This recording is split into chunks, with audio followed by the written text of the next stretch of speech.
আপনার কি আত্মবিশ্বাস হারিয়ে যাচ্ছে? প্রিয়জনের কাছে কি আপনি অপূর্ণতা অনুভব করেন? তাহলে এই ভিডিওটি আপনার জন্য।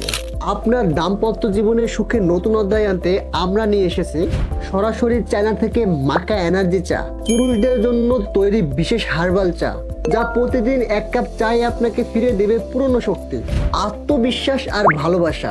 মনে রাখবেন, এটি কোনো ওষুধ নয়, এটি একটি হার্বাল চা মাত্র। দ্রুত পতন রোধ করে, সময় 40 থেকে 50 মিনিট পর্যন্ত বাড়ায়, আত্মবিশ্বাস ফিরিয়ে আনে, হারানো শক্তি ও মিলনের আগ্রহ তৈরি করে, শরীরের ক্লান্তি দূর করে, এক রাতে 2 থেকে 3 বার মিলনের সক্ষমতা তৈরি করে। মাকা এনার্জি চা 100% ন্যাচারাল হার্বাল চা, যা আপনার জীবনে ফিরিয়ে আনবে পুরুষোচিত শক্তি ও আত্মবিশ্বাস। ভালোবাসার মুহূর্তগুলো হোক রোমাঞ্চকর, থাকুক না কোনো ব্যর্থতা, শক্তিতে ফিরুক পুরনো আপনি। রোগের কাছে টাকা কিছুই না, তাই দেরি না করে অর্ডার করুন। অর্ডার করতে অর্ডার নাও বাটনে ক্লিক করুন অথবা স্ক্রিনে দেওয়া হোয়াটসঅ্যাপ নাম্বারে মেসেজ করুন। মাকা এনার্জি চা আপনার আত্মবিশ্বাসের মূল চাবিকাঠি।